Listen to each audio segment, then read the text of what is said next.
కల్కితో కబుర్లు సరదాగా కాసేపు. Like, share and subscribe. Hi అండి, ఇవి ఉల్లికాడలండి. అందరికీ తెలుసు కదా, కింద ఉల్లిపాయలు అలాగే పైన ఉల్లికాడలండి. ఇవి మనం ఉల్లిపాయలు వాడుకున్నట్టుగా మనం కర్రీస్లోకి వాడుకోవచ్చు. అలాగే మనం ఆనియన్ ఊతప్పం వేసుకుంటాం కదా, అలాగా కూడా దోశలకి ఊతప్పంకి ఈ కాడలు వాడుకోవచ్చండి. పండిపోయినవి అలాగే నలిగిపోయినటివి అవన్నీ క్లీన్ చేసేసుకొని మనం కొత్తిమీర ఒలుచుకుంటాం కదా, పండిపోయిన ఆకులు, అలాగా ఉల్లికాడలన్నీ శుభ్రం చేసేసుకొని ఉల్లిపాయలు వాడుకున్నట్లుగా అన్నిట్లోకి వాడుకోవచ్చు. వాటర్లో కడుక్కొని మనం కర్రీ చేసుకుందాం. సాల్ట్ వాటర్లో ఈ ఉల్లికాడలన్నీ కడుక్కుందాము. ఉల్లికాడలు కొన్ని కొన్ని డిప్ చేసుకొని బాగా క్లీన్ చేసుకుందాం.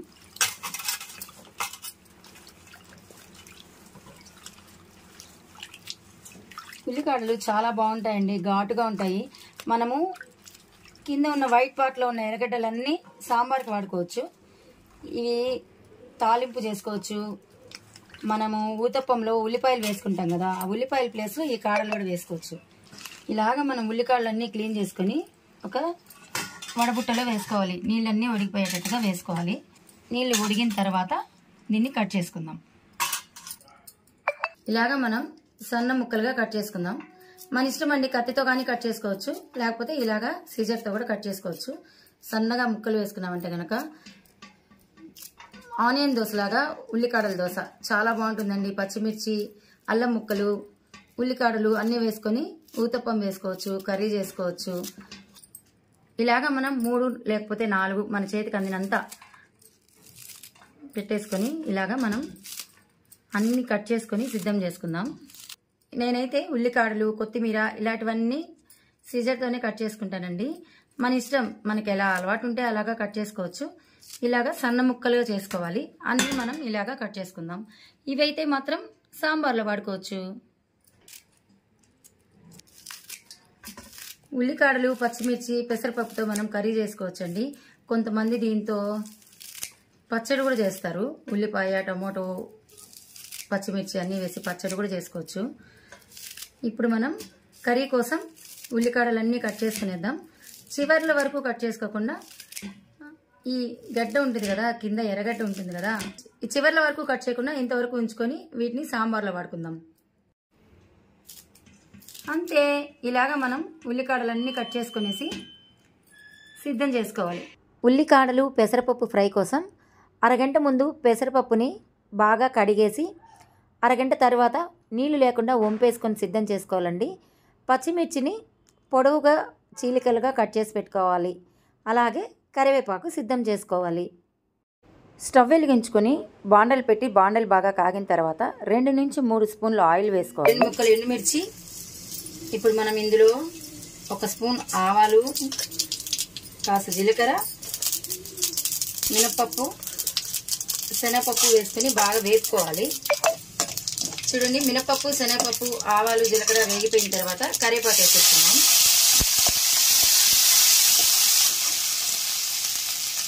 ఇప్పుడు మనం రౌండ్గా కాకుండా చీలికలుగా చేసుకున్న పచ్చిమిర్చి అండి. ఎందుకంటే మనకి ఉల్లిపాయలు ఆల్రెడీ రౌండ్గా ఉంటాయి కదా,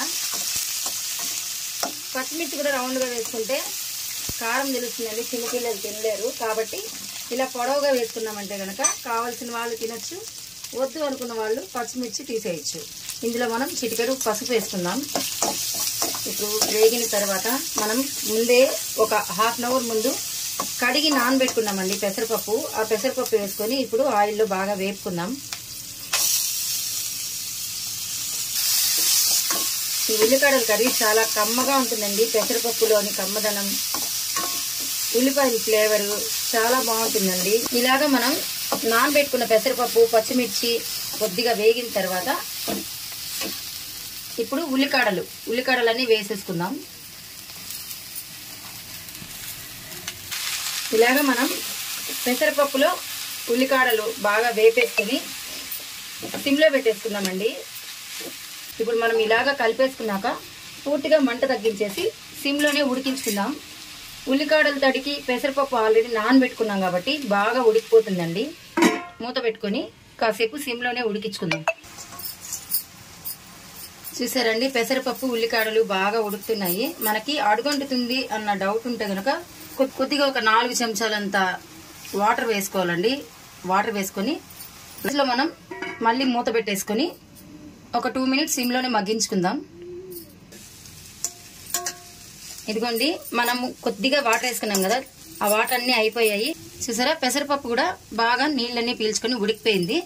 ఉల్లికాడలు కూడా బాగా మగ్గిపోయాయి. ఇప్పుడు మనం 1/2 స్పూన్ సాల్ట్ వేసేసుకొని మళ్ళీ ఒక్కసారి కలిపేసి మూత పెట్టేద్దాం. సాల్ట్ కూడా పట్టేసుకొని కర్రీ రెడీ అయిపోతుంది. అంతే అండి, సింపుల్ గా ఏ మసాలాలు గ్రేవీలు ఏమీ లేకుండా పచ్చిమిర్చి పెసరపప్పుతో ఉల్లికాడల కర్రీ రెడీ అయిపోతుంది. ఒక 2 మినిట్స్ మళ్ళీ మగ్గించుకుందాం. ఉప్పు కూడా వేసేసుకున్న తర్వాత ఉల్లికాడలు పెసరపప్పుకి ఉప్పు కూడా పట్టేసిందండి. ఇప్పుడు మనం సర్వింగ్ బౌల్లోకి తీసుకొని ఎంజాయ్ చేద్దాం. ఉల్లికాడలు పెసరపప్పు కర్రీ రెడీ. ఇప్పుడు మనం సర్వింగ్ బౌల్లోకి ఉల్లికాడల కర్రీ తీసేసుకున్నాము. సర్వ్ చేసుకోవడానికి రైస్ లోకి చపాతీలోకి అన్నిటికీ చాలా బాగుంటుందండి ఉల్లికాడల కర్రీ. ఇప్పుడు నేను చపాతీలో స్టఫ్ చేసి చూపిస్తాను. ఇప్పుడు మనం చపాతీ మీద 1 స్పూన్ టొమాటో సాస్ అప్లై చేసేసుకొని టిఫిన్స్ లో కూడా చాలా బాగుంటుందండి ఉల్లికాడల కర్రీ. ఉల్లికాడలతో స్టఫింగ్ చేసుకుందాం.